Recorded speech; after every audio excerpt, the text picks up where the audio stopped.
કરે પણ પૈણતી નથી બંગાળીની જોડે તો માંગે મારી જાન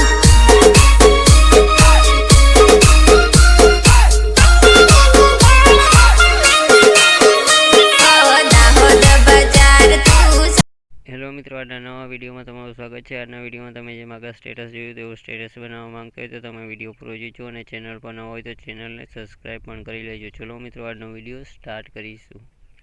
મિત્રો, સ્ટેટસ બનાવવા માટે તમારે લાઇટ મોશન એપ્લિકેશનની જરૂર પડશે। મિત્રો, જે તમને પ્લે સ્ટોરમાંથી આપણા ટેલિગ્રામ ચેનલમાંથી મળી જશે, જ્યાંથી તમારે ડાઉનલોડ કરી ઓપન કરી જે તમને પ્રોજેક્ટનો ઓપ્શન જોવા મળે છે તેના પર ક્લિક કરી તમારે એક બીટમાં કવર પ્રોજેક્ટને કે ઇફેક્ટ કવર પ્રોજેક્ટ આજના બે પ્રોજેક્ટ તમારે લાઇટ મોશન એપ્લિકેશનમાં એડ કરવાના છે। મિત્રો, બંનેની લિંક તમારી ડિસ્ક્રિપ્શનમાંથી મળી જશે। આ મિત્રો, તમે બીટમાં કવર પ્રોજેક્ટ ઓપન કરશો તમને બીટમાર્ક અને સોંગ જોવા મળે છે। ત્યાં તમારે મિત્રો શરૂઆતમાં આવીને પ્લસના આઇકન ઉપર ક્લિક કરીએ તમારે મીડિયા પર જવાનું રહેશે। મીડિયા પર જઈને મિત્રો તમને ફોટા શો કરશે, તે તમારે કોઈ એક ફોટો લઈ લેવાનો રહેશે। ફોટો લીધા પછી ઉપર જે તમને ડોટ જોવા મળે છે તમે જોઈ શકો છો, તેના પર ક્લિક કરી મિત્રો જે તમને 5મા નંબરનો ફિલ કમ્પેરિઝન એરિયા જોવા મળે છે તેના પર ક્લિક કરી ફોટાને ફૂલ સ્ક્રીનમાં કરી લેવાનો રહેશે। અને ત્યાર પછી તમારે તીરના આઇકન ઉપર ક્લિક કરવાનું રહેશે। તમે આગળના બીટમાં કઈ જતા રહેશો, ત્યાં જઈને મિત્રો જે વધારાનો ફોટો હોય તેને તમારે તે આઇકન ઉપર ક્લિક કરી કટમાં આવી દેવાનું રહેશે। આટલું કર્યા પછી મિત્રો તમારે ફરીથી પ્લસના આઇકન ઉપર ક્લિક કરી ફરીથી મીડિયા પર જવાનું રહેશે। મીડિયા પર જઈને મિત્રો તમારે ફરી બીજો ફોટો લઈ લેવાનો રહેશે। તે ફોટો લીધા પછી તેના પણ ઉપર જે 3 ડોટ જોવા મળે છે તેના પર ક્લિક કરી મિત્રો જે તમને 5મા નંબરનું ફિલ કમ્પેરિઝન એરિયા જોવા મળે છે તેના પર ક્લિક કરી ફોટાને ફૂલ સ્ક્રીનમાં કરી લેવાનું રહેશે। અને તમારે તીરના આઇકન ઉપર ક્લિક કરવાનું રહેશે ફરી એકવાર। ત્યાર પછી મિત્રો તમે આગળના બીટમાં કઈ જતા રહેશો, ત્યાં જઈને મિત્રો જે વધારાનો ફોટો હોય તેને તમારે ફરીથી કટમાં આવી દેવાનો રહેશે। આવી રીતના મિત્રો તમારે ફરીથી ત્રીજો પણ ફોટો લઈને તેને પણ ફૂલ સ્ક્રીનમાં કરીને મિત્રો જે વધારાનો ફોટો હોય તેને કટમાં આવી દેવાનો રહેશે। આવી રીતના મિત્રો તમારે બધા બીટમાં કંઈ ઇફેક્ટ ફોટા એડ કરી દેવાના રહેશે। તમે જોઈ શકો મિત્રો આપણે બધા બીટમાં ફોટા એડ થયા પછી તમારે બેગીને જે ઇફેક્ટ પ્રોજેક્ટ છે તેને તમારે ઓપન કરી લેવાનો રહેશે। તેને ઓપન કરશો એટલે મિત્રો તમને નીચે 4 ફોટા જોવા મળે છે, તમે જોઈ શકો છો મિત્રો। જેમાંનો તમને લાસ્ટ એટલે 4થા નંબરનો જે છેલ્લો ફોટો છે તે ફોટા ઉપર તમારે ક્લિક કરવાનો રહેશે। તે ફોટા ઉપર ક્લિક કરીએ તમારે ઇફેક્ટવાળા ઓપ્શન પર જવાનું રહેશે। ત્યાં જઈને તમને ડાબી તરફ 3 ટપકા જોવા મળે છે તેના પર ક્લિક કરી મિત્રો તમારે કોપી ઇફેક્ટ કરી લેવાની રહેશે। ઇફેક્ટ કોપી કર્યા પછી તમારે બેગ જતું રહેવાનું રહેશે। બેગ ગઈને જે બીટમાં કવર પ્રોજેક્ટ છે તેને તમારે ઓપન કરી લેવાનું રહેશે। તેને ઓપન કરી મિત્રો તમારા સ્ટેટસમાં આગળ જતું રહેવાનું રહેશે। જ્યાં મિત્રો તમારે 19.47 સેકન્ડના બીટમાં જઈને મિત્રો જે તમને નીચે જશે તમને એક લાંબો ફોટો જોવા મળે છે, તે ફોટા પર ક્લિક કરીએ તમારે ઇફેક્ટવાળા ઓપ્શન પર જવાનું રહેશે। ત્યાં જઈને તમને ડાબી તરફ 3 ટપકા જોવા મળે છે તેના પર ક્લિક કરીએ તમારે પેસ્ટ ઇફેક્ટના ઓપ્શન ઉપર ક્લિક કરી ઇફેક્ટ પેસ્ટ કરી દેવાની રહેશે। આવી રીતે મિત્રો તમારે તે ઇફેક્ટ એક જ ફોટામાં લગાડીને આથી તમારે બેગ જતું રહેવાનું રહેશે। બેગીને આપણે ફરી ઇફેક્ટવાળો પ્રોજેક્ટ ઓપન કરી લેવાનો રહેશે।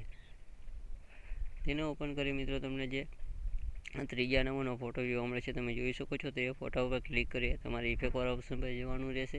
ત્યાં જઈને તમને ડાબી તરફ 3 ટપકા જોવા મળે છે તેના પર ક્લિક કરી તમારે કોપી ઇફેક્ટ કરી લેવાની રહેશે। ઇફેક્ટ કોપી કર્યા પછી તમારે બેગીને જે બીટમાં કવર પ્રોજેક્ટ છે તેને તમારે ઓપન કરી લેવાનો રહેશે। તેને ઓપન કરી મિત્રો તમારા સ્ટેટસમાં ફરી આગળ જતું રહેવાનું રહેશે મિત્રો, જ્યાં તમારે 14.33 સેકન્ડના બીટમાં કંઈ જતું રહેવાનું રહેશે। ત્યાં જઈને મિત્રો તમે નીચે જશો એટલે તમને જે ફોટો જોવા મળે છે તે ફોટા ઉપર તમારે ક્લિક કરવાનું રહેશે। તે ફોટા પર ક્લિક કરી તમારે ઇફેક્ટવાળા ઓપ્શન પર જવાનું રહેશે। ત્યાં જઈને તમને ડાબી તરફ 3 ટપકા જોવા મળે છે તેના પર ક્લિક કરી તમારે પેસ્ટ ઇફેક્ટ કરી દેવાની રહેશે। આવી રીતે મિત્રો તે ફોટા ઉપર ઇફેક્ટ લાગી જશે। તે ફોટા ઉપર ઇફેક્ટ લાગ્યા પછી મિત્રો તેની બાજુનો જે ફોટો આવે છે તે ફોટામાં પણ તમારે ક્લિક કરવાનું રહેશે। આ તમારે ઇફેક્ટવાળા ઓપ્શન પર જવાનું રહેશે। ત્યાં જઈને તમને ડાબી તરફ 3 ટપકા જોવા મળે છે તેના પર ક્લિક કરી તમારે પેસ્ટ ઇફેક્ટ કરી દેવાની રહેશે। આવી રીતના મિત્રો તમારે 2 ફોટા ઉપર ઇફેક્ટ લાગ્યા પછી મિત્રો તમારે ફરીથી 2 ફોટા પર ઇફેક્ટ લગાડી દેવાની રહેશે। એટલે ટોટલ મિત્રો તમારે 4 ફોટામાં ઇફેક્ટ પેસ્ટ કરવાની રહેશે। મિત્રો આપણે જે ઇફેક્ટ કોપી કરી તે ઇફેક્ટ આપણે 4 ફોટામાં ઇફેક્ટ પેસ્ટ કરવાની રહેશે। જોઈ શકો છો એટલે મિત્રો 4 ફોટા પર ઇફેક્ટ લગાવ્યા પછી તમારે બેગીને ઇફેક્ટ પ્રોજેક્ટ ફરીથી ઓપન કરી લેવાનો રહેશે। ઓપન કરી મિત્રો નીચે આવીને જે તમને પહેલા નંબરનો ફોટો જોવા મળે છે તે ફોટા પર ક્લિક કરી તમારે ઇફેક્ટવાળા ઓપ્શન પર જવાનું રહેશે। ત્યાં જઈને તમને ડાબી તરફ 3 ટપકા જોવા મળે છે તમે જોઈ શકો છો, તેના પર ક્લિક કરી તમારે જે પહેલા નંબરનો કોપી ઇફેક્ટ લગાવેલું છે તેના પર ક્લિક કરી ઇફેક્ટ કોપી કરી તમારે બેગ જતું રહેવાનું રહેશે। બેગીને જે બીટમાં પ્રોજેક્ટ છે તેને તમારે ઓપન કરી લેવાનું રહેશે। તેને ઓપન કરી મિત્રો શરૂઆતમાં જ આવીને નીચે આવી જવાનું રહેશે. જે પહેલા નંબરનો ફોટો હોય છે તે ફોટા ઉપર ક્લિક કરીને તમારે ઇફેક્ટવાળા ઓપ્શન પર જવાનું રહેશે. ત્યાં જઈને તમને ડાબી તરફ 3 ટપકા જોવા મળે છે, તેના પર ક્લિક કરી તમારે પેસ્ટ ઇફેક્ટના ઓપ્શન ઉપર ક્લિક કરી ઇફેક્ટ પેસ્ટ કરી દેવાની રહેશે. આવી રીતે મિત્રો તમારે પહેલા ફોટા ઉપર ઇફેક્ટ લાગ્યા પછી મિત્રો તેની બાજુનો બીજો ફોટો આવે છે તે ફોટા પર ક્લિક કરી ફરી ઇફેક્ટવાળા ઓપ્શન પર જવાનું રહેશે. ત્યાં જઈને તમને ડાબી તરફ 3 ટપકા જોવા મળે છે, તેના પર ક્લિક કરી ફરીથી પેસ્ટ ઇફેક્ટ કરી દેવાની રહેશે. આવી રીતે મિત્રો તમારે તે ફોટામાં પણ ઇફેક્ટ લાગી જશે. ત્યાર પછી તેની બાજુનો ત્રીજા નંબરનો ફોટો આવે છે તે ફોટા પર ક્લિક કરી ફરીથી પેસ્ટ ઇફેક્ટ કરવાની રહેશે. આવી રીતે મિત્રો તમારે ચોથા નંબરનો ફોટો આવે છે તે ફોટામાં પણ ચોથો, પાંચમો, છઠ્ઠો, સાતમો આવી રીતે મિત્રો તમારે ઇફેક્ટ લગાડતા મિત્રો આગળ આવી જવાનું રહેશે. મિત્રો જ્યાં તમારે 14.12 સેકન્ડના આગલા જે ફોટો હોય ત્યાં લગી તમારે ઇફેક્ટ પેસ્ટ કરી દેવાની રહેશે. જોઈ શકો છો મિત્રો આપણે આગળના જેટલા ફોટા છે ત્યાં લગી ઇફેક્ટ પેસ્ટ કરી હતી. તમારે બેક જઈને ઇફેક્ટવાળો પ્રોજેક્ટ ફરીથી ઓપન કરી લેવાનું રહેશે. તેને ઓપન કરી મિત્રો જે તમને બીજા નંબરનો ફોટો જોવા મળે છે તે ફોટા પર ક્લિક કરી તમારે ઇફેક્ટવાળા ઓપ્શન પર જવાનું રહેશે. ત્યાં જઈને તમને ડાબી તરફ 3 ટપકા જોવા મળે છે, જોઈ શકો છો. તેના પર ક્લિક કરી તમારે જે પહેલા નંબરનો કોપીવાળો ઇફેક્ટ છે તેની પર ક્લિક કરી ઇફેક્ટ કોપી કરી હતી તમારે બેક જઈને જે બીટમાર્ક વાળો પ્રોજેક્ટ છે તેને તમારે ઓપન કરી લેવાનું રહેશે. તેને ઓપન કરી મિત્રો તમારે આગળ જવાનું રહેશે. મિત્રો જ્યાં તમારા સ્ટેટસમાં 4.12 સેકન્ડના બીટમાર્ક આવી જવાનું રહેશે. મિત્રો જ્યાં આવીને મિત્રો તમારે નીચે આવવાનું રહેશે. નીચે આવીને જે તમને ફોટો જોવા મળે છે પહેલો છે તે ફોટા ઉપર ક્લિક કરી તમારે ઇફેક્ટવાળા ઓપ્શન પર જવાનું રહેશે. ત્યાં જઈને તમને ડાબી તરફ 3 ટપકા જોવા મળે છે તેના પર ક્લિક કરી તમારે પેસ્ટ ઇફેક્ટ કરી દેવાની રહેશે. આવી રીતે મિત્રો તે ફોટા ઉપર ઇફેક્ટ લાગી જશે. તે ફોટા ઉપર ઇફેક્ટ લાગ્યા પછી તેની બાજુનો જે ફોટો આવે છે તે ફોટા પર ક્લિક કરી ફરીથી તમારે ઇફેક્ટવાળા ઓપ્શન પર જવાનું રહેશે. ત્યાં જઈને તમને ડાબી તરફ 3 ટપકા જોવા મળે છે તેના પર ક્લિક કરી તમારે પેસ્ટ ઇફેક્ટના ઓપ્શન ઉપર ક્લિક કરી ઇફેક્ટ પેસ્ટ કરી દેવાની રહેશે. આવી રીતે મિત્રો તેની પાસેનો ફરીથી ત્રીજા નંબરનો ફોટો હોય છે તે ફોટામાં પણ ઇફેક્ટ પેસ્ટ કરી દેવાની રહેશે. આવી રીતે મિત્રો તમારા સ્ટેટસની છે લગી જેટલા ફોટા બાકી છે ઇફેક્ટ લગાડવાના તે બધા ફોટામાં ઇફેક્ટ લગાડી દેવાની રહેશે. અને મિત્રો તમારા સ્ટેટસ એડિટિંગ કરવામાં કોઈ પણ પ્રકારનો પ્રોબ્લેમ આવે તો મને ઇન્સ્ટાગ્રામમાં ફોલો કરીને મેસેજ કરી શકો છો મિત્રો, જેની લિંક તમને ડિસ્ક્રિપ્શનમાંથી મળી જશે.